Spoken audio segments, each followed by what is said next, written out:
by reducing the amount of blood flowing out of the muscle, you get a lot of blood pooling. You reduce the amount of oxygen and flowing into the muscle. You create a whole bunch of metabolic side effects. These metabolic side effects amplify whatever training signal you are creating with the stimulus. So if you have someone doing hypertrophy work, you're going to amplify the hypertrophy signal and just make it a little bit, turning up the volume, turning up the gain. Same is true if you're doing endurance work, right? If you've got people doing zone 2, but you're doing zone 2 with BFR on, then you're going to create a similar adaptation that you would at higher intensities. Even though the heart is still working at 125 beats per minute, the muscle is basically working in an environment that feels like it's basically doing threshold work. And so it allows you to amplify whatever signal you're trying to achieve.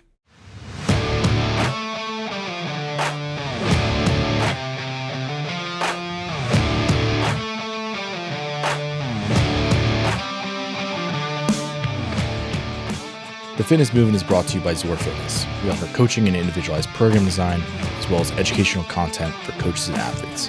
It's all one place, zorfitness.com.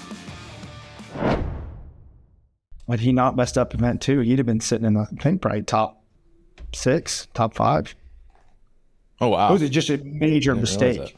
You were in one of the better heats, so I don't think you probably didn't see it, but he kicked up for the last, or maybe second to last handstand walk, I don't remember which one, and just did it too early. Like he was in second in the heat, and then he did the thing where he was like, he saw the guy ahead of him kick up. I was like, I need to go, but didn't realize how much of a gap he had between him and everybody else in the heat.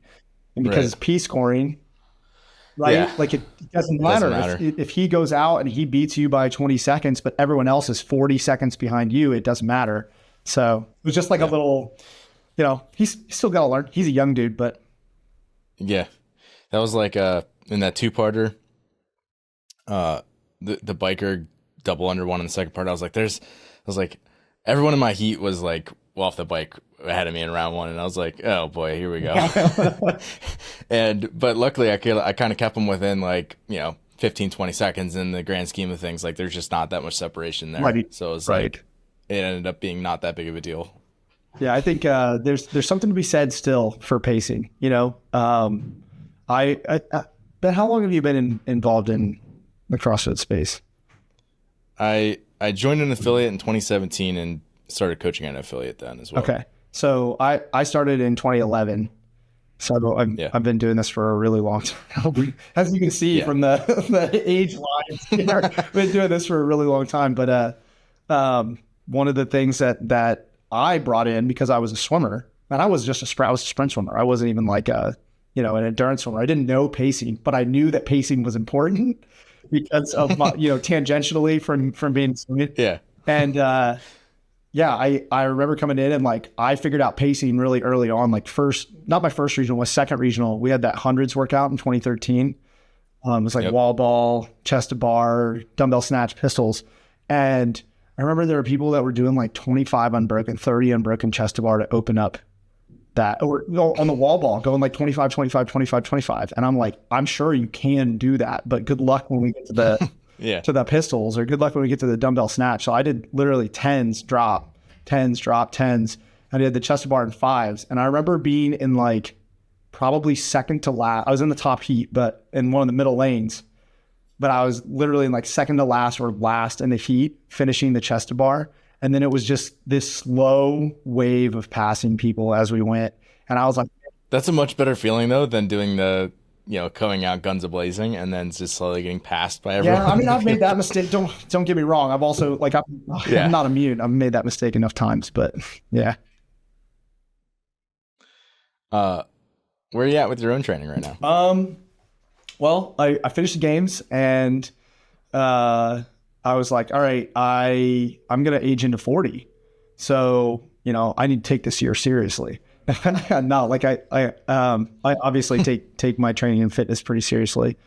But no, one of the things Adam and I talked about is, when I was competing at the games, it had been almost an entire year since I'd competed in a live event. I tend to look at it like, if I'm going to the games or this is my thing, then I put a lot of focus and effort into preparing for that. So I didn't compete at all since Crash of 2023, right? So I did the Masters Crash of 2023, and I just felt rusty out there. It used to be that I was better live in person than I was in qualifiers. And like slowly over the last, since like 2022, I almost said 2012. Wow, I'm old. 2022, 23, 24. That's almost flipped. And I've gotten much better at the qualifying scene because as a masters athlete, it's like open, age group quarters. There's so many online right? things. And there's just all online qualifiers. Is that what you think it is? Just a matter of exposure? I think so. So that was one of the big things that we talked about. Just like I need to get back out and race, even though I'm in this awesome, I have this awesome opportunity to race on site all the time. Part of the problem as a masters athlete is that my perspective is shifted because I expect to get beat by the semifinals athletes. So when they beat me, it's not a big deal. That's not like a blow to my ego. It doesn't drive me any, you know, I'm not like, oh, I need to get better. I'm like, I'm just slowly decaying and I'm trying to hold on to as much of that decay as possible. But in all seriousness, like one of the things we realized, like I need to compete. And so right after the games, a week after I did the Legends qualifier, and I'll still be 35 to 39 for that. And then I did the Fittest of the Coast qualifier. And I'm in the middle of the Fittest of the Coast qualifier. I'll still be 35 to 39 for that. So I'm looking at those as my like last hurrahs before I age up, but also opportunities to go get some live experience. But I ended up having to decline my Legends invite because I got an athlete qualify for Dubai. So I'm going to jet out to Dubai to go do that. So my training right now is really, it looks like the old Open, right? Because Fittest of the Coast qualifiers are really unique where, you know, you just have the one that you're doing, like they release it on Thursday, it's due on Tuesday. And I've just been doing them one time, doing them on Friday. So it reminds me of doing like the old Open when the Open mattered. Where like Monday's hard, Tuesday's moderate, Wednesday's pretty easy. Thursday, I'm here at the gym at 8 p.m. filming, you know, our strategy videos. And then doing 2 rounds of the workout to get the B-roll and stuff. And then I'm back here Friday morning hammering the workout. And then Saturdays, a moderate session. And Sunday's my long run with my wife. Because my wife now is super into high rocks. And so I've always been a terrible long distance runner. So I'm just like, I've just done her long runs with her. And so, just throwing that in as well. So I've gotten a lot better at that long, slow distance. I can actually run for an hour and not feel like I'm completely dying. Hey, that's a leg up on most CrossFitters. Yeah. So I think after the qualifier, I'm going to take a little break, just take like a 2 or 3 day break. And then I have a big season. So it's got, instead of me being like, I'm going to do more sport specific stuff, more, competition prep stuff, I'm going to look at it like, all right, February is going to be peak 1.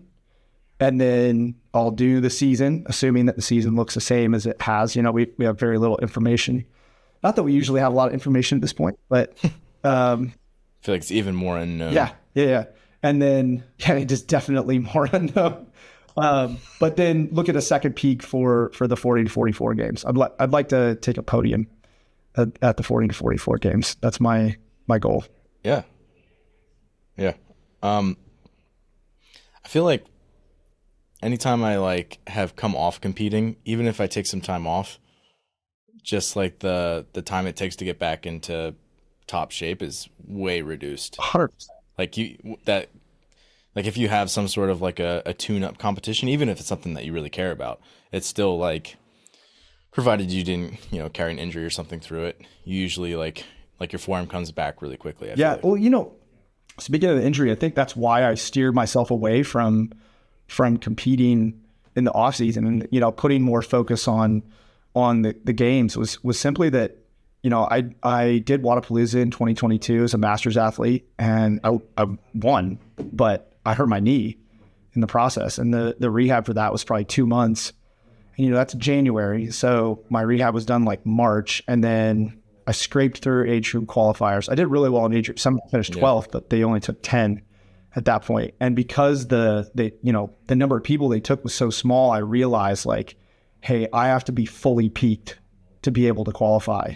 Now that all changed this year, obviously with them taking 40 athletes to the games, but we don't know what that's going to look like for the masters athletes this coming season. So, it's the same thing. Like if you decide, or like in my case, I'm deciding to compete in February, there's a risk, there's a gamble there that, anytime you compete, there's a risk that you're going to get injured. You know, you and I talked about that via text, just a little bit about how, you know, how good you felt coming off crash. And I was like, I don't know what that feels like to come away from a competition, feeling healthy. It's like always a little something like, crash. I had like a little mid-back thoracic tweak, I think, from the deficit handstand push-ups in 23, the games. I felt great the day after the games, which this is how it always works. Had this neck thing going on ever since then. Not sure what exactly that was. That's weird. I have that going on right now. A neck thingy? Yeah. I don't know what it is. I think it was from trying to simulate the pill thrusters with a sandbag, and it just like crashing on me multiple times on that side and just like continuing to press that shoulder and all the nerves in there. I think that's probably likely what I've got going on too, because we had a big sandbag event and we did a lot of sandbag prep, and I tend to prefer this side. And it's this side that hurts. So I'm wondering if I like cranked on it a little bit, but it's finally starting to feel better. Because you put your head in a weird position too. The bigger the sandbag gets, you start getting it out of the way. And we spent a lot of our time training with the 200, and those 200, a fully filled 200-pound bag is a monster sitting on your shoulder. Yeah. The sandbags are weird because it's like not only like a barbell, if you load it up heavier, it's still the same size. Whereas like the sandbag, as it gets heavier, it also gets larger. So then it just becomes like exponentially harder to lift it and more awkward, and you're fighting it all the time. I coach Frankie Mastriani, who's he qualified for a couple semifinals, regionals and stuff. But he's 5'6", but he's you know how like I'm 5'11", but I have like really long wingspan. I have like the long limb genotype, and he's like the shorter limb genotype. And when he carries like a 250-pound bag, his hands don't even come around the bag. It's like they're like this. You know, there's separation between it, and like the bag takes up the majority of his torso, and so it just looks like a bag with a pair of fingers wrapped around it. You know, I joked about it, so I know he wouldn't be mad about it, but you're right. And I imagine if they ever throw a 300-pound bag in like a semifinal, and he's, you know, he'll likely be there, that's going to be a big bag for someone like that. Yeah. I was joking that I made it out of my wrestling career without any cauliflower ear, but I'm going to get it from a sandbag at some point. Worm. So when I competed on the team at the games, and we did all that worm training, we were really good on the worm because we spent, you know, most of our time training on that, thinking that was what was going to show up mostly at the games, and then we got cut before the worm showed up. But oh gosh. My ears took a major beating that year. That's for sure. What does maybe, if you're like gearing up for a competition, what does like a week look like for you?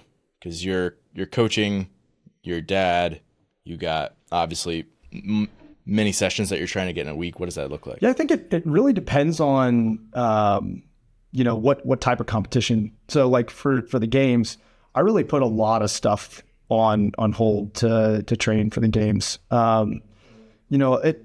The way I look at it is from a dad perspective. You know, my kids are they're getting pretty old. They're 12 and 8. You know, they have a good perspective. Like they've come and watched me compete, and they want to see me compete well. And they're not super little, so they don't need like constant adult intervention. Monitoring. Yeah, exactly. And they actually like to come, like if I'm going to spend a bunch of time training at the gym, sometimes they'll want to come to the gym. And, you know, they won't train, but they'll like do stuff to the side and practice handstand walks and cartwheels. They're both in Taekwondo, so they'll practice their form. So like when I'm preparing for a competition, one of the things that my wife and I have always just talked about is like when either of us are preparing for something, we just let the other person have some space to get, to prepare. And we also I go out of my way to help her prepare for her events, and she goes out of her way to help me prepare for my events. So there's a little bit of a logistical thing where we try and make sure our events don't coincide. You're not competing on like the same weekend. Yeah, exactly. So from the family perspective, from that side, I think a lot of that is just managed by like, hey, for the next 2 months, there's going to be a lot of sacrifices that are made, so that I can do this. But also we've kind of just integrated the family into that. So that part of the equation solved. But I think really, as a master's athlete, I train a lot less than, I did when I was 30, when I was, in my late 20s, and way, way less than like the 25 to 28 to 30-year-olds that I coach now. And I think part of that is just number of years in the sport. Like I said, I started late 2010, early 2011. So I'm working on year 15. So I legit have a 15-year training history in the sport. I competed in my first regional in 2012. So I basically competed at, not quite the games level, but just shy of the games level for 12 years off and on. So it's not like I'm learning how to do a muscle up or learning how to do a handstand walk or not learning how to snatch. At this point, it's more maintaining those things. And then during a competition prep phase, it's doing CrossFit, So my off season might not look like a ton of CrossFit. Like I said, there's long runs, there's weightlifting sessions and things like that. But when we're in a competition prep phase, it's very I'll warm up and hit a Metcon and cool down. And then, I'll have another hour window later in the day and I'll warm up, hit a Metcon and cool down. And then maybe I'll do some zone 2 stuff in the evening for just, maintenance of, physiology maintenance. I'm sure you definitely get where I'm coming from with that. But that's what a week would look like. And then I also really try to make sure that I schedule a weekend competition simulation 3 weeks out where I just drop everything. It's, all my clients, I write them way in advance. Make sure that, I don't have any programming to do over the weekend, clear out the inbox, and just go to the gym. And usually I'll invite some people. Actually, for this games, invited Tanner and Frankie to come down and train because I hadn't seen either of them in a while. And they just came and did the full prep weekend. We did 3 events per day for 3 days, so 9 events across 3 days, and just treated it as much like the games as we could. But that's not a normal week of training, right? That's a very that's something that we set aside. So I'm not sure how clearly I answered your question. I didn't walk through day by day, but should give you a good sense of the balance and how I juggle stuff. It's not a ton of training. Even competition prep, it might be 2 hours of training per day for me. But for the 25-year-olds that I coach, it's 5.5 hours of training per day. So it's a very different approach, but a lot of it is, there's a lot less fitness to be built. There's not too much upside to doing, big strength cycles for me because. Yeah, I was going to say, I'm sure you've tried adding in more and just found that I get hurt. Less works better. I get hurt. And I don't know if that's a me thing, if it's an age thing. I was a sprinter. And so I've always noticed that I'm what I would call for the athletes I would coach, a fast responder or a hyper responder. So it's anything you give me, I'm going to adapt to it. I'm going to adapt to it pretty quickly. But if you keep it going too long, I'm just going to get hurt. So it's it's a double-edged sword. So it makes it so that I can have these shorter blocks to prepare for competition. And I don't have to train with the same volume that most people do. But at the same time, in our sport, it's so easy to get roped into training volume and being the king where. Yeah.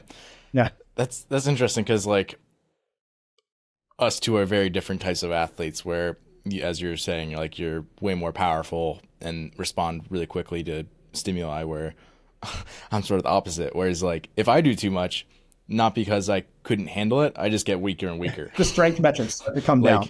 Yeah, my strength just goes through the floor if I train too much. So it's interesting, even we're all kind of on different ends of the spectrum, that at the end of the day, too much is still a problem. I'm one of those that if I touch a barbell once a week, you can expect that my strength metrics are going to start to come up. But I do have to do them though. So one of the things that I used to say is if I coach an athlete like me, I'd be oh, we're never squatting. This guy's, back squats 470, you're fine. But what I found is that if I don't at least do one session of back squats a week or front squats and, one session of heavy deadlifts, even though I can pull good deadlift numbers and I can, squat good numbers, the toll or the tax that it takes out of my body, if I'm not doing it at least, once a week or once every 10 days, the toll on my body is very high. But if I'm just doing it consistently, just one, it doesn't have to be a big dose, even like a Wendler 5-3-1 kind of progression is enough. Then if it shows up, I can kind of dig in, ramp up, hit a good number, and I'm not hurt. I wouldn't say I would be injured after that, but I'm not hurt the way that I would be if I barely touch it. Yeah. Yeah, that I tend to feel that way with, especially, well, squats. I just sort of feel like that's more of like it's more technical. Whereas something like a deadlift, it's like more mechanical. Where it's almost like if I don't touch a heavy deadlift and I go to deadlift heavy, I'm just gonna be sore for who knows a how really long. long time. Yeah. Whereas like if I just do it once in a while, even if it's just like build to a heavy single where it's not super ugly or something, you're like minimal tax. But that way when I actually go to do it, I'm not messed up for You know so what long. I've been doing with people recently is I've been really into reverse bands, especially deadlift and heavier squats, back squat, front squat, and using, I don't know, kind of a bastardized West Side conjugate style where it's like max effort for the day with reverse bands, versus using it like, a lot of people think about it as a speed day. When they think of bands, they think like a conjugate speed day, but instead of that, I've been using it just like true max effort for the day, which is not a 1RM, right? It's like West Side style max effort. But having people pull just to a heavy single and just doing that, with like a Rogue green band, like a 1 inch, maybe 1.5 inch band, man, it maintains people's top end strength so well. And some people actually will build their top end strength from like one exposure to that each week. Yeah. And I couldn't tell you, I think I understand the physiology behind it, but I'm not sure that I was just gonna say, do you think it's the strength curve? I think the strength curve plays a role. I also think that what it's doing is it's teaching CrossFitters to leverage momentum.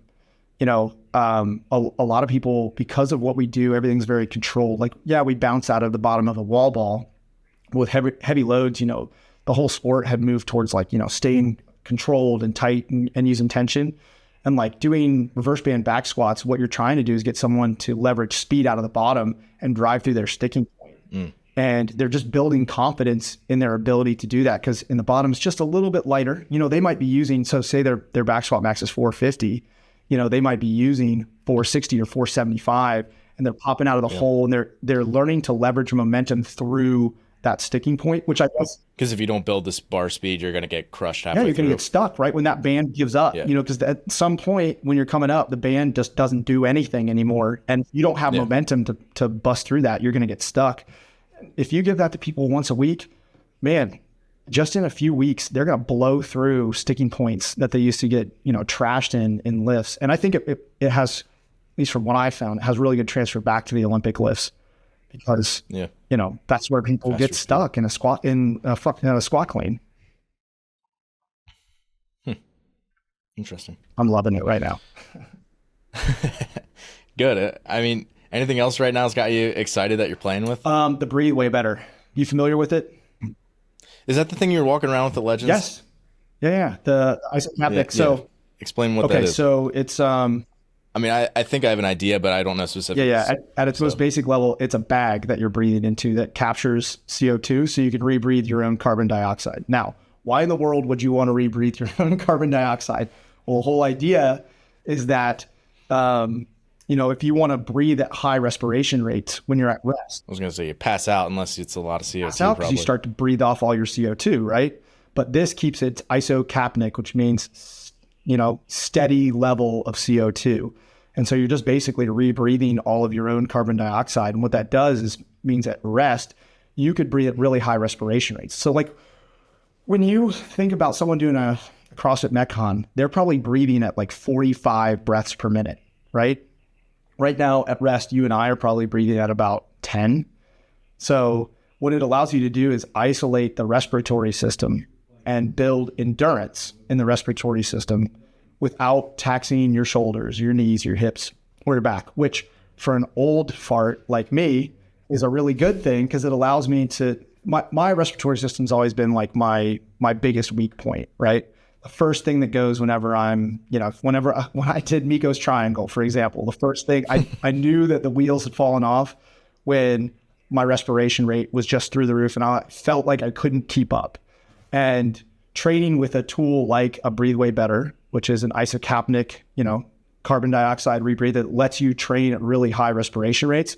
It just teaches you to get comfortable, builds coordination at high respiration rates. So like one of the things that I'll have people do when they start playing with it is we do a test where every 30 seconds we increase breath rate by 5 breaths per minute. So you start at like 15, which is just like at rest, and you're, big full inhale, big full exhale.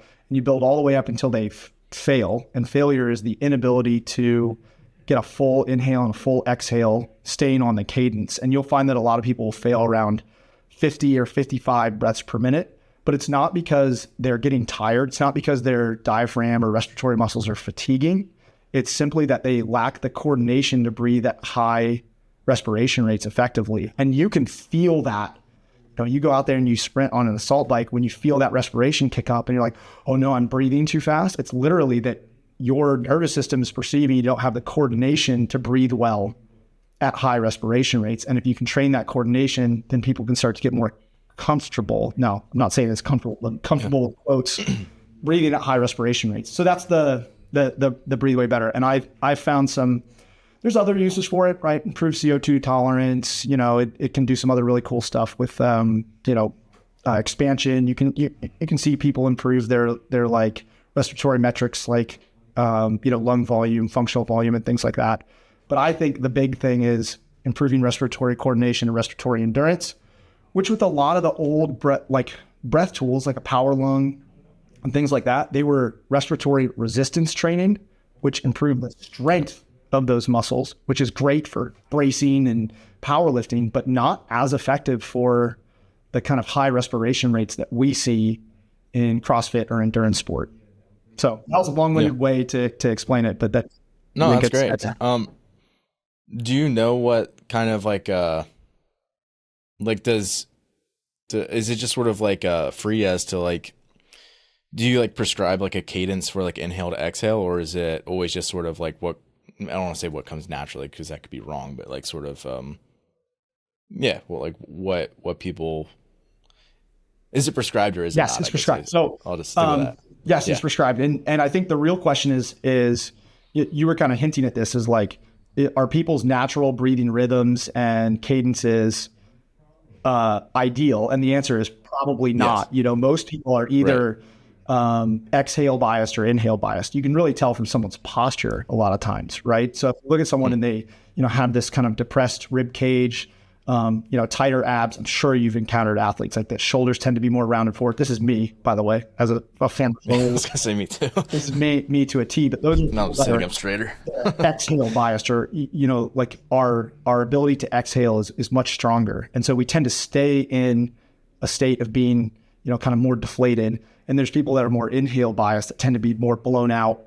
And they have a different set of problems. And what you'll find is when you train people, when you do respiratory training with people, their biases show up. Like I can fill up that bag on an exhale so easily, but I can tell that my inhale is less, it's weaker and it's less enduring. It's the thing that fatigues out. And I notice the same thing now that I'm more aware of it from having trained it, I noticed the same thing happen in Metcons, but I've been, that's one of the things I've been trying to train. So the first answer is yes, it's prescribed. Secondly, I think most people would assume that whatever your natural breathing cadence is probably correct. But I think just like pretty much any metric in the sport or anything in the sport, it can be measured and improved.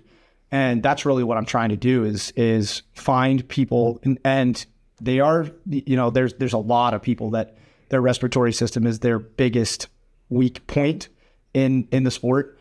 So what I'll do is I'll do that respiratory step test, like I said, and that'll give me an idea of what their kind of max is.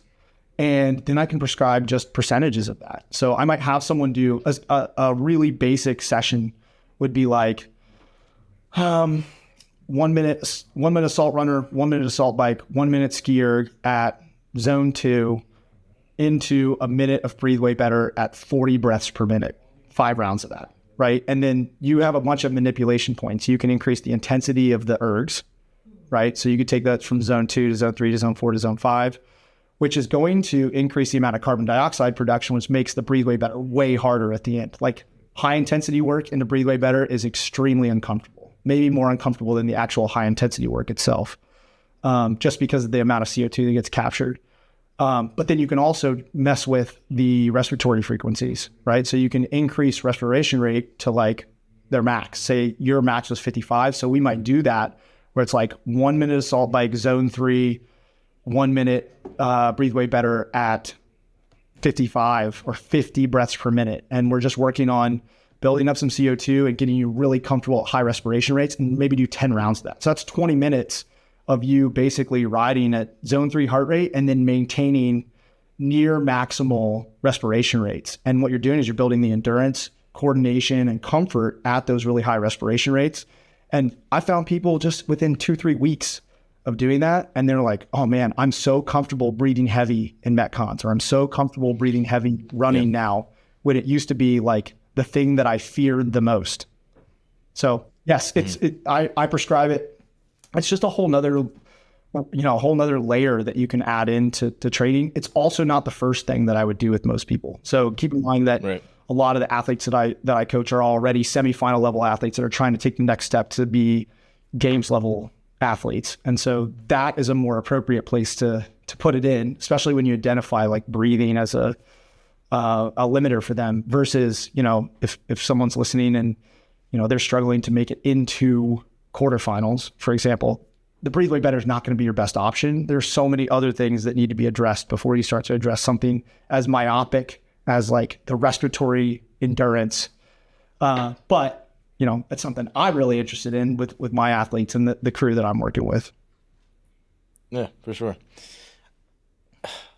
I think I noticed this when I was running the other day, and I was running and I was tired and I was breathing really hard. It was like my inhales tend to be like shorter and like really sharp, but it was still obviously full enough where like I was getting a full inhale on that, and it was almost like 1 to 2 inhale to exhale. Like the exhale was like 2 steps, the inhale was like 1, which I thought was interesting. I don't know, like I tend to feel like I get out of breath on like the rower, and that tends to be a lot more to like that 1 to 1. And I'm almost like holding on like an inhale for like a quarter of a second or something, which is like, I'm also super uncomfortable when I'm swimming and breathing super hard, and that's kind of a similar thing where I'm like almost, kind of on like the top half of your lungs the whole time. I don't know if you have any thoughts on that. I think so. So I think there's a couple of things going on I have always found the rower to feel like the most restrictive erg. And I think that there's a posture thing there. Yeah. Like your knees or like you're compressing your rib cage into your knees. 100%. So playing with your breathing rhythm on a rower and starting to get away from because I'm sure what you're probably doing is similar to me, where it would be like inhale on the way in and exhale on the way out, because that's what you do with a lift, right? Or a wall ball or anything like that. But if you're inhaling on the way in, then you're inhaling going into a compressed position. So you're fighting against your own biomechanics. So you're like trying to expand. If you think about how breathing works, right? To take a breath, you have to contract the diaphragm to create space, and you have to, contract the intercostals to create space for the rib cage. And that negative pressure pulls air into your lungs. I know a lot of people have never thought about the actual mechanics of breathing before, but like you actually have to expand the rib cage to get air in there. And if you're on a rower and then all of a sudden you're going here and like crunching everything down and compressing it against your own thighs, then you're working against yourself. So the breathe way better. I used the breathe way better on the rower, right? I was just sliding back and forth and breathing. And what I found because the breathe way better does add a small amount of resistance to your breathing. And what I found was it's much easier to inhale on the way back and exhale on the way in. And just by coordinating that breath cadence, breathing on the rower got instantly easier. Now, it took a lot of work to I was going to say, I actually have tried that for that exact reason, and I didn't like it. I went back. Maybe I just didn't give it. I think that was it for me too. It was like at first it was super uncomfortable and weird, but I was definitely getting more air, and just by slowly, retraining myself to breathe a different way. It's, it's the same thing. I'm sure on toes to bar, you probably exhale when your toes are when you're behind the bar and your toes are contacting the bar and you're like compressed, and then you inhale when you're open because it's an easy place to inhale. And at some point, you probably shifted that. Like, I'm sure that wasn't an innate thing that you did when you first started CrossFit, that you're like, oh, I'm going to inhale when my body is open, I'm going to exhale. It was something that you slowly gravitated towards. And I think the same thing on the rower is true. You were talking about your breath cadence during running. That's a really common breath cadence for runners. They call it like a 1 in, 2 out. I'm a 2 inhale, 1 exhale. So it's like while I'm running. But I've also found that one of our first event, or maybe it was our third event, I don't remember at this point, at the games, was this run deadlift combination, right? We had I don't remember the exact structure of the workout at this point, but it was a lot of running and a lot of deadlift packed into a really short period of time. And, trying to run in a Metcon, you get snapped out of whatever breathing cadence you're used to, because, after you do a set of heavy barbell cycling, you've jacked your CO2 levels up and you got to get that CO2 out. And so you're just huffing and puffing while you're running. But then if the run's long enough, you can actually settle back into your regular breathing cadence. So I think it's important for CrossFitters who train, who are going to compete in live events that have running, to train both long, continuous running to just learn your cadences and everything, but also to do CrossFit style running. Because if you don't do running in Metcons, then you're not going to get used to running while you're doing that, like, just hyperventilation, survival breathing. Yeah. And then with swimming, that's just a CO2 tolerance thing. The best thing you can do is make sure that you're exhaling underwater. I know a lot of people talk about holding their breath while swimming, but in swimming, unless you're swimming a 50 freestyle sprint, you should never be holding your breath, right? It should basically just be continuous breathing, cyclical breathing the entire time. When your face is underwater, you're blowing bubbles, you're exhaling. And when your face is out, you're inhaling.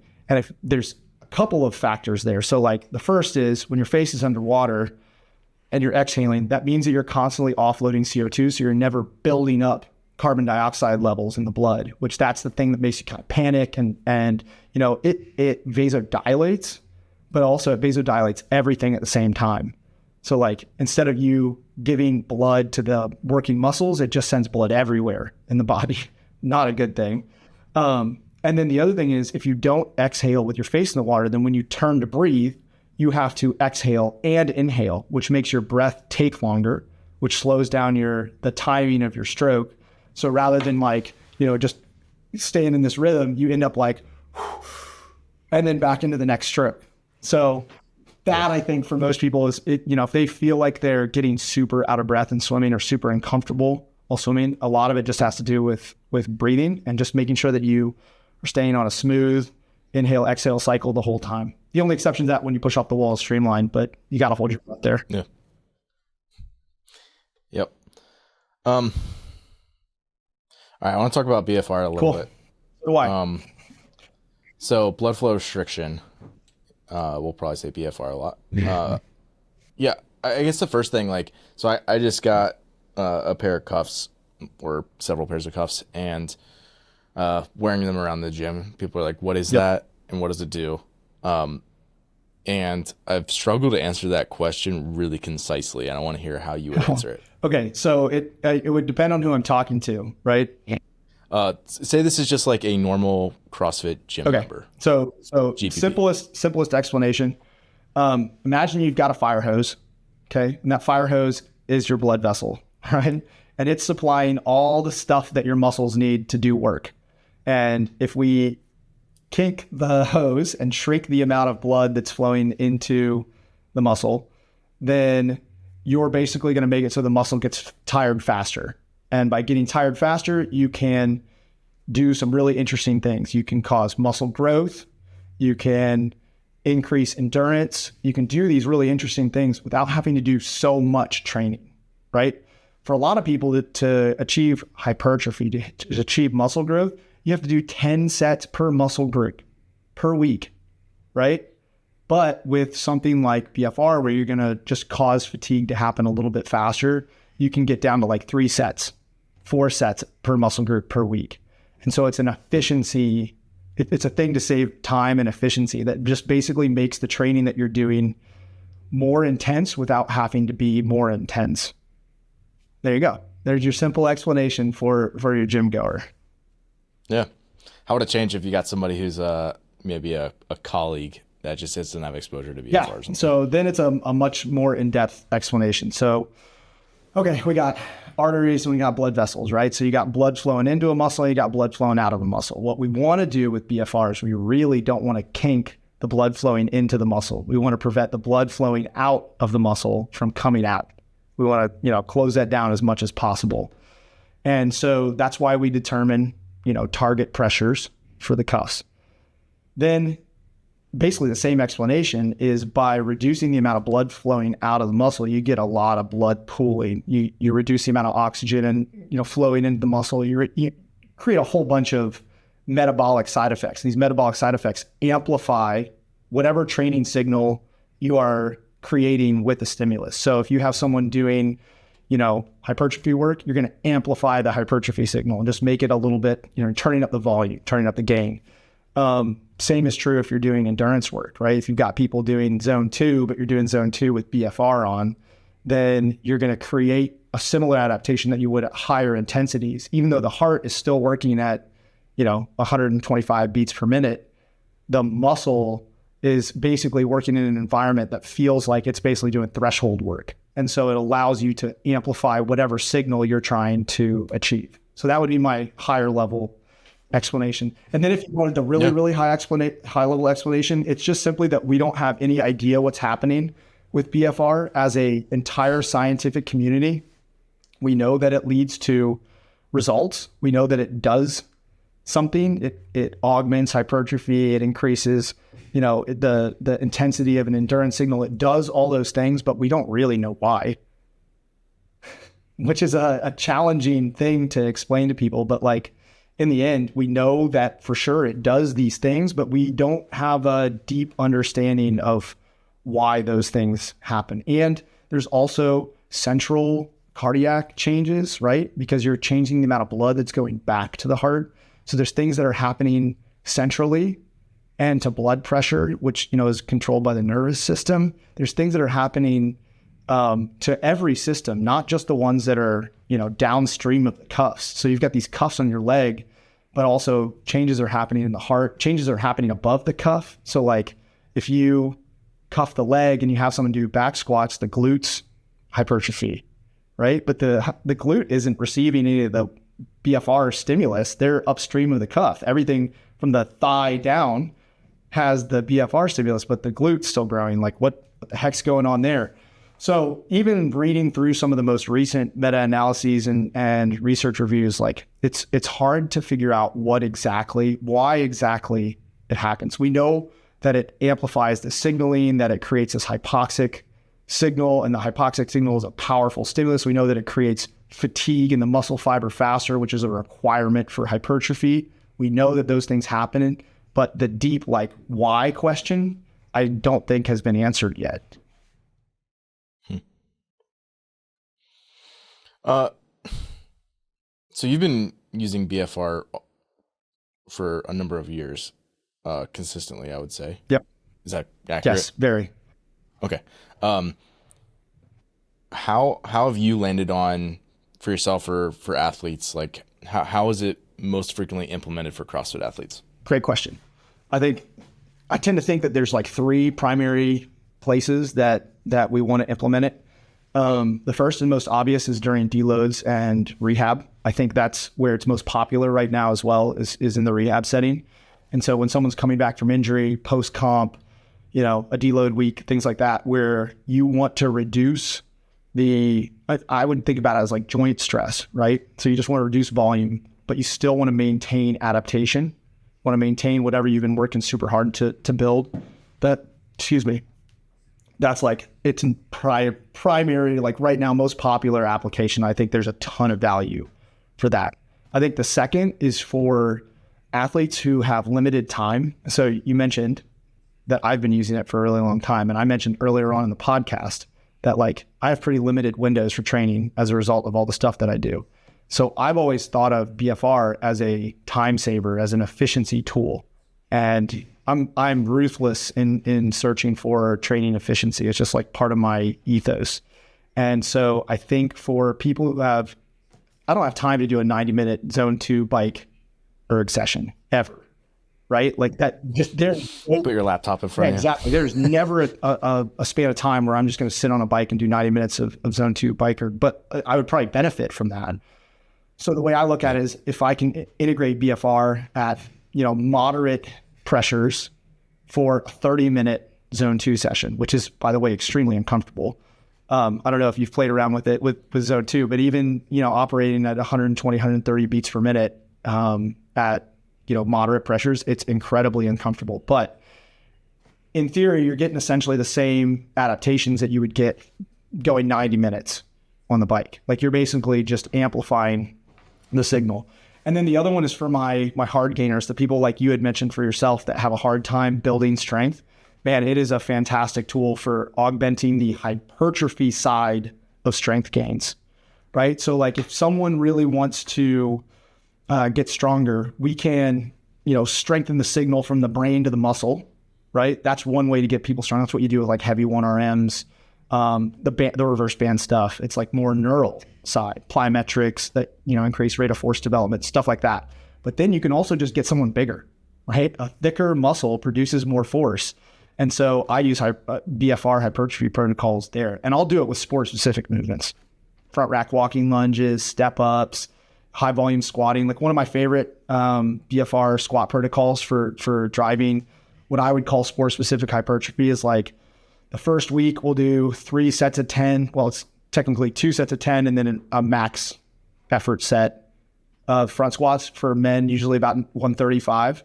And we'll have the cuffs at like 70% pressure. So you've played around with BFR, really painful, especially that last set. And it's only 90 seconds rest. The cuffs stay on the whole time. So they're just basically capturing all this metabolite and building up all this fatigue. And then they do this max effort set. And then we'll go to 12s across, and then we'll go to 15s across, and then we'll add a set, right? It's disgusting. Like the kind of stuff that makes people want to throw up. But man, their legs grow quickly, very quickly. And you see strength gains on top of that, as long as you're doing some of the neural stuff like the reverse band training, training rate of force development and things like that. So I look at it as like an assistance tool for hypertrophy for people that struggle to build strength.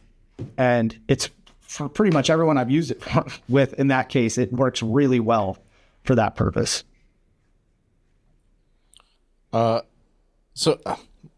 maybe you said, so it was the like kind of augmenting endurance adaptations with like zone work, hypertrophy for like strength limited athletes. Is there another one, or is those the main two? Those two, and then the rehab one. And it's it's the like the one that everyone already knows about.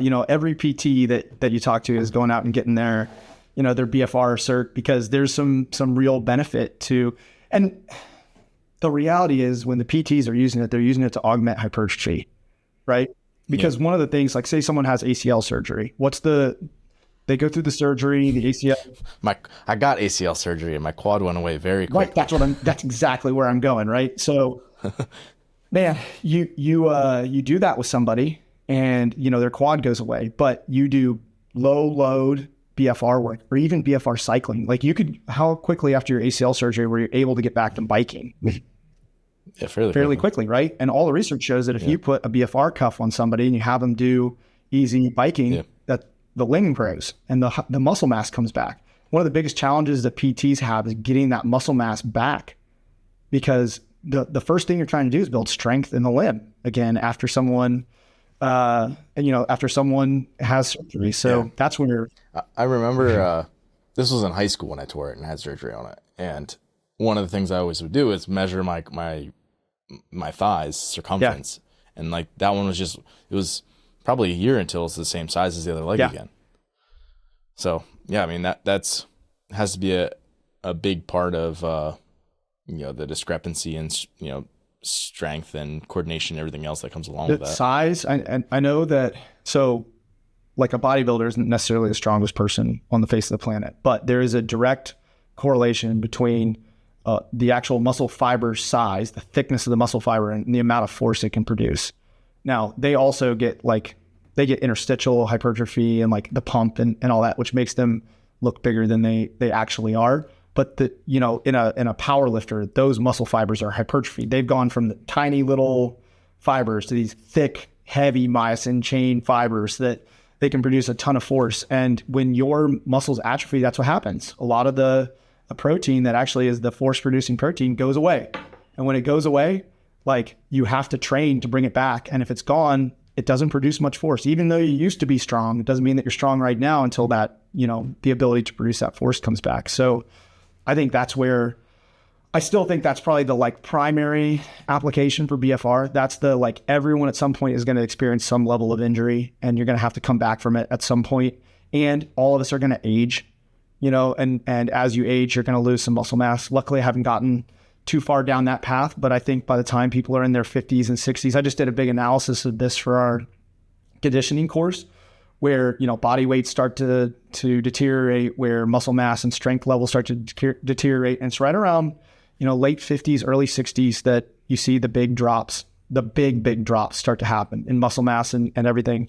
And I think with some of the masters athletes that I've worked with at that age, incorporating BFR, they're not losing muscle mass anymore.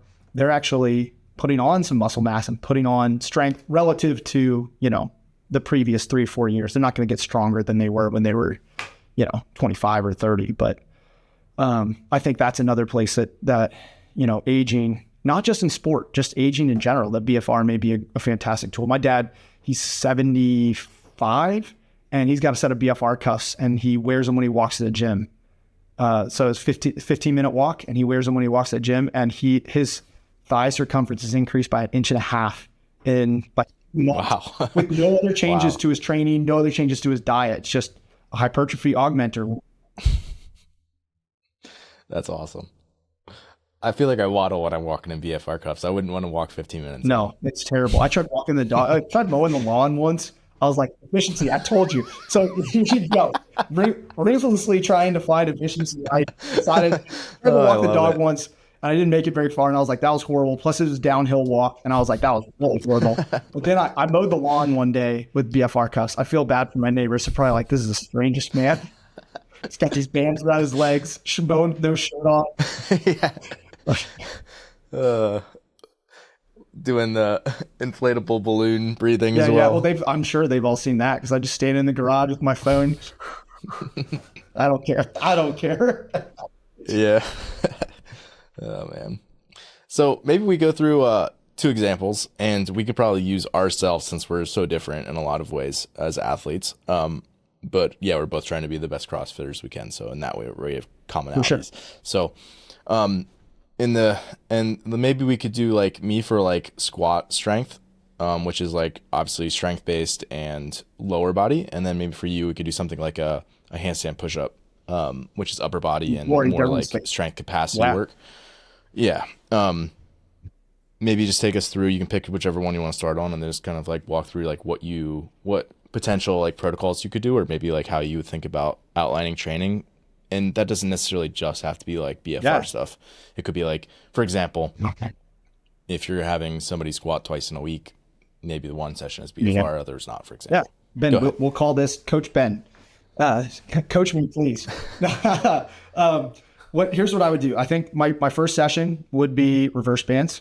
So we would go on a cycle where the first week you build to a max effort triple reverse band high bar back squat with tiny little bands, the little Rogue orange bands. Then the next week we'd use those same bands, but you'd go to a max effort double, and the next week to a single, and then you do a deload week. Then the next cycle through that, you go to the Rogue red bands and you go all the way through it. Then you go to the Rogue blue bands, you go all the way through it, go to the Rogue green bands, you go all the way through it, then a green plus an orange, blah, blah, blah, blah, blah, blah, blah.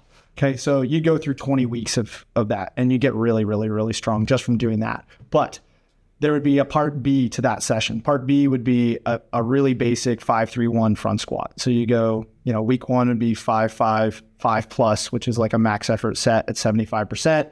Then the next week would be 3-3-3 up to a top set at 80%. The last set of 3 is a max effort, max rep set. And then 5-3-1, the last set being max rep set. So that would be your Monday. For you, might put some BFR step ups after that, just as a little, like a finisher. Like a lot of people talk about finishers, even though I tend to try to use a lot of science application and training. I have found the finisher to be a really good hypertrophy augmenter. And so you'd probably finish with like some max effort, max rep step ups using a similar protocol that I talked about for the front squats. Then your second big squatty session would probably be on Friday.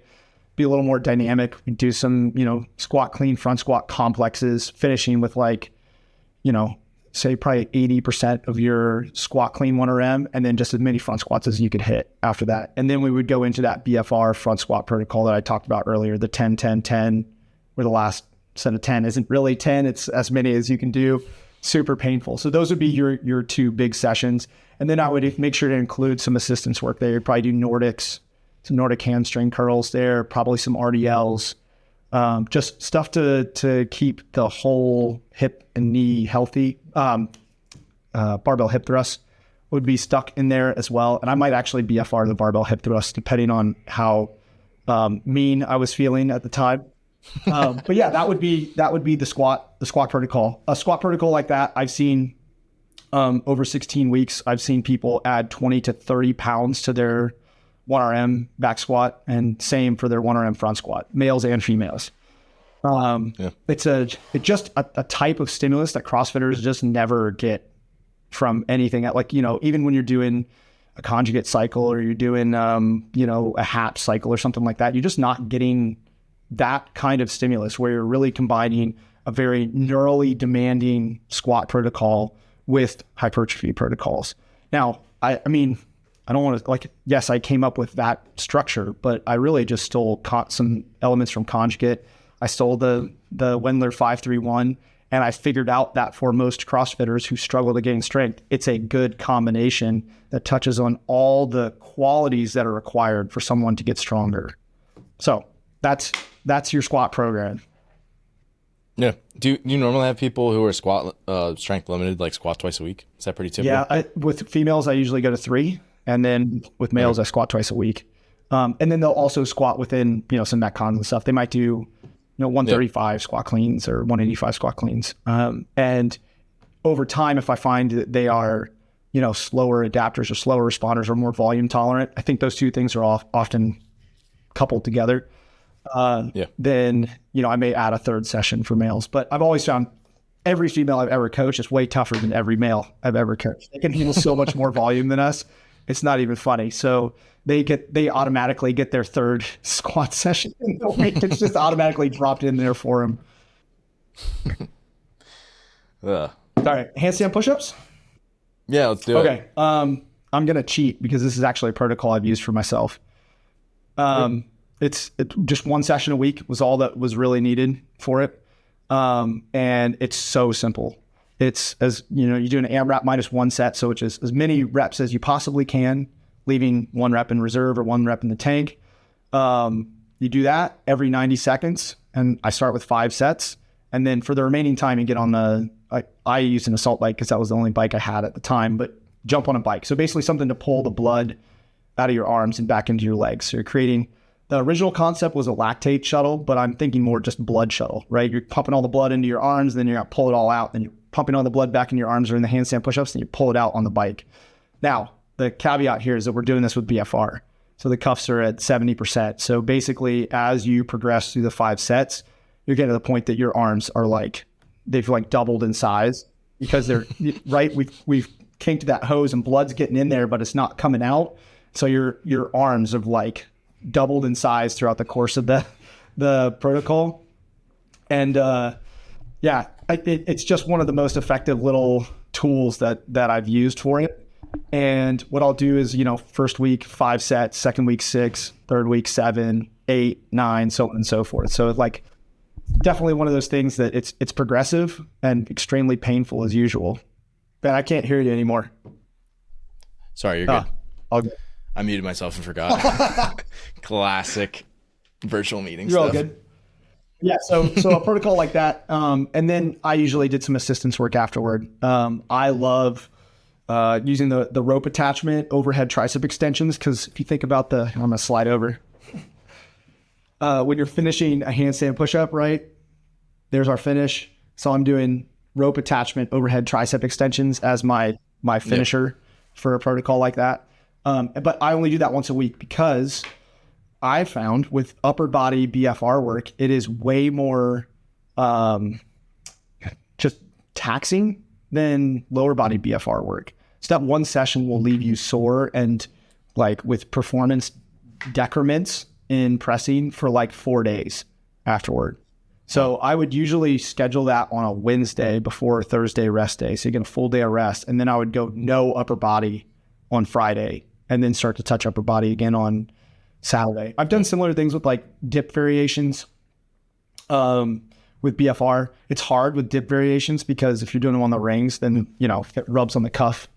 But doing, bar dip, parallel bar dip, work with that, and then trying to get that to translate over to ring muscle ups has been a fantastic tool. But I've also tried to do muscle ups 2 days later, and like I'm failing the dip on rep 7. So like that's what I'm getting at is like the fatigue accumulation from doing that in the upper body is just way more severe than the fatigue accumulation in the legs. It might be a CrossFitter problem, right? Like we all do so much squatting and so much lower body volume that we're super resilient in the legs and maybe less so in the upper body. Or maybe that's a me problem. I'm not sure, but yeah, those would be my big protocols for improving either one of those things. Yeah. And like you kind of said this before, like this isn't for beginners because it's gonna limit the amount of exposure you can get to other things, like you're saying. Like if you're really messed up from it and you're kind of doing like the handstands, push-ups are specific, but you might be doing accessories that obviously aren't like sport movements, then it's like you're losing opportunities to work on sport development, which is fine for somebody like you who's been competing since 2011 or whatever. But for somebody who's new, like you wouldn't go to that right away. No, definitely not. That would be like the last. That's the last step in the progression. Well, maybe not the last step, but it's like late in the progression series. Like if someone who was, let's say, 3 years into training used that squat protocol that I gave you, first off, diminishing returns. Like you're already using the most advanced protocols when you should be doing a hatch cycle and figuring out how your body responds to a hatch, or God forbid, German volume training, like get some squat every day protocols, but like for real, they should experiment. I did all that stuff. I messed around with all that and figured out that it wasn't for me. But like in reality, some of those things need to be done. Like if you are a novice trainee and you're jumping straight to some of these protocols, then you're missing the forest for the trees here. Are there certain like pieces of equipment or exercise selection that like you were saying you get on the bike and you don't like walking, for example? Are there things that you find yourself going to repeatedly, or like on the other side of it, like you're like, oh, because the straps of the rings rub this way, don't really do dips and things like that? Are there other things that come to mind that you use a lot or that you find aren't very effective? Yeah, RDLs are terrible. Rowing is horrible. And both of that is just, if you're a male and you're doing BFR and you do a couple pulls on the rower, a couple sets of RDLs, you'll know exactly why I say it's terrible. It's just going to crush everything between your legs, man. So there's a big one. Obviously the straps with BFR for any ring work is like, you can't do muscle ups with BFR, ring muscle ups. Yeah. Also just the safety from a safety perspective, doing bar muscle ups, ring muscle ups, kipping chest to bar pull ups, toes to bar. So I say, I feel like a lot of like dynamic work in general would be really tough. Yeah. Like I wouldn't clean with them, but I would front squat, for example. Yes, 100%. I have cleaned with wraps, with like BFR wraps, but it doesn't feel like it's doing much for me, especially since one of the things that I've always found makes a BFR exercise more effective is keeping tension throughout the movement, right? So a front squat, you have tension pretty much throughout the movement, but with cleans, either you're dropping the bar, you're going touch and go, and there's just this moment of like completely released tension where you're not really getting much out of it. Now, but with all that being said, there's ways to modify RDLs. For example, like I do stagger stance RDLs instead of standard RDLs if I'm going to do BFR. Get the other leg out of the way. Yeah, just get the other leg out of the way and you're good to go. And a lot of times I'll only cuff the lead leg. So that's a big one. Yeah, major ones, I think any unilateral stuff is awesome with BFR. But I'll often only cuff the working leg and do all sets on that working leg before switching. For upper body, I think like traditional bodybuilding stuff is amazing with it. Like curls, tricep extensions, handstand push-ups are really good. Push-ups are okay. Only because you have to keep the arms in a little bit tighter. And so the cuffs, especially if you get them really, you get a cuff that's pretty inflated, it like bows your arms out a little bit from your body. Bench press is okay. I think a lot of times when you get to a straight arm, which is not true of the legs, but when you get to a straight arm, the tension just isn't as much. Like when you have a bent elbow, when you're doing a curl, like there's tension throughout that the entire time. But if you're doing shoulder presses, when you are locked out at the top, for some reason, the cuff just doesn't seem to have as much tension. And unless you have one of the dynamic cuffs, unless you have access to like the $20,000 cuffs that are like constantly regulating pressure, when you're here, the thickness of the arm is way smaller than here. And so even if you had, say, 120 millimeters of mercury of pressure right here at the bottom of the press, when you're at the top of the press, you're probably at like 80. So more blood's getting in and out of the limb. So anything that you're going to an overhead straight arm doesn't seem to be quite as effective as, pulling movements where, you might go to a straight arm, but you're not locked out in a straight arm. Sleds are amazingly terrible. The bike erg is great. The assault bike is also great and terrible at the same time. Rower's horrible. Running is impossible in my opinion. So if I'm going to use it for running, I use it as a post IPC where I'll do, a run interval and then put the cuff on and inflate them. But I don't know if you've played around with anything like any post IPC stuff like that, but just it's kind of a pain in the butt. So it's like get done with the interval and your goal is to get pressure on the legs as fast as possible.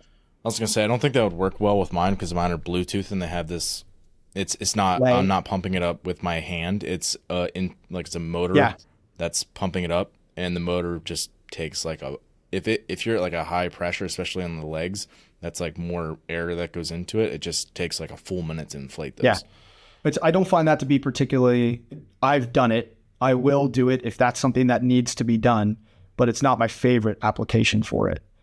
I love zone 2 biker stuff with it. I think if your legs, there's nothing that makes your legs feel like that you can really do. And then, so you've gone to, you said like 30 minutes? Yeah, I've gone to 30 minutes. Is there like a cutoff that people should avoid? 20 minutes. Yeah. I was gonna say, I feel like I've heard that come out of your mouth before. So I was like, yeah, but it was low pressure. I was at 30%, 30% pressure. So there's also like, you're like, this is advisable, but yeah. So you got to think that in general, what you're doing is the intensity of the exercise goes up. In general, the pressure goes down, and as the duration of the exercise gets longer, the pressure of the cuff goes down. So like that 10 plus protocol, front squat protocol, it's only 90 seconds rest between. So someone's in the cuffs for like 5 minutes. So I use pretty high pressure, 75%. I'm going 30 minutes on the bike. I'm using 30% pressure, super low, relatively speaking. Really what I'm trying to do there is just capture more and more blood in the legs. And it gets progressively more and more uncomfortable as you go, almost to the same point as the front squats. But yeah, I wouldn't advise doing like 70% pressure for 30 minutes. That's a bad idea. Yeah. All right. Last question about BFR here. So like, if you're doing like multiple sets or like intervals, do you tend to deflate them during the rest periods or leave them inflated, or will it be cases that you might use those? Depends. Depends on who I'm working with and what the outcome goal is. So if the outcome goal is strength improvement, not hypertrophy, if it's strength improvement, then I'll have them deflate the cuffs between, or even inflate cuffs during the rest period, because there's some good solid research that either of those protocols are going to allow for greater strength adaptation, strength expression with BFR. If my goal is hypertrophy, which would be I think a better reason to use BFR, then I'm going to keep the cuffs inflated the entire time so that we can get to fatigue faster and, get each individual, more mechanical tension on each individual muscle fiber so that we can create more signal for hypertrophy. So that's going to be my primary thing. The other thing is, are we trying to build someone's ability to clear metabolite from a muscle? Or are we trying to build someone's ability to tolerate metabolite in the muscle? So if you're trying to build their ability to clear it, then you clamp down during the work. So imagine someone doing like 40-second, max calorie assault bike, or maybe not max calorie, but like, 10 minute pace, 40 seconds on, 20 seconds off. I'm going to just keep the cuff on there and just let them tolerate as much metabolite as possible. But if I want them to clear it, then we'll do 40 seconds, we'll deflate, for a minute. So you build up a lot of metabolite, but then you're allowing the body to get it out and clear it into the rest of the body, and then just kind of recycle that over and over and over. So those are two really different intentions. In CrossFit, like you're going to have to be good at both. But in some other sports, like in swimming, you need a high tolerance, but you also need to be able to clear it quickly because sometimes you have another event in 10 minutes, another sprint event in 10 minutes if you're a college swimmer. So if you're applying BFR for, various populations, it's going to depend on what the outcome goal is. Yeah, makes sense. Anything that you feel like I missed or like things that you want to add? The safety aspects, BFR that's good. We should bring that raises blood pressure pretty dramatically in the moment. So anybody who has any sort of, pre-existing cardiac issues, BFR is definitely a no-go for them. People who've had strokes and things like that, like that's a huge counterindication for BFR. But with all that being said, the reason I want to bring that up is in general, it's a relatively safe training tool. I just think that a lot of people, they go in and they want to use BFR thinking that it's a shortcut to, getting jacked or a shortcut to building, massive endurance. And the reality is you've played around with it enough to know it is the most painful training stimulus that I think you can come up with. There really isn't anything else that compares with it.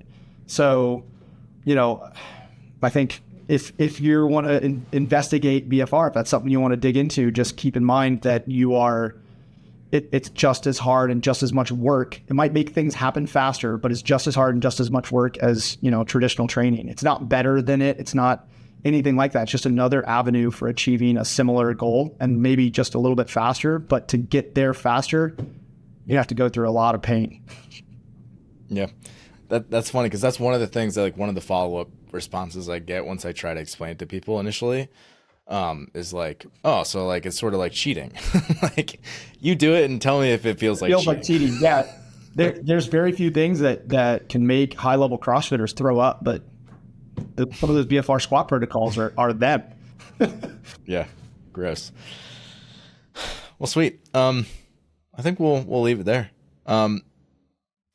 So you said maybe the next time you're going to compete is. Wait, you said you're not doing Legends anymore? Not doing Legends because I'm going to be heading to Dubai, which I think is going to. Oh yeah, you're coaching there. I'm going to coach Dubai, and then I think we've got 3 athletes competing. So I've one that I coach, and then Max has 2. But I was going to go over there and help everybody out. And then have you been there? I'm going to compete at Fittest of the Coast. So in February. Nice. Seems like a long way away right now, but I'm sure with how much stuff, Thanksgiving and then Dubai and then Christmas and then. Then the season starts, like we'll know when the Opens happen. So it's all going to happen like real fast. Yeah.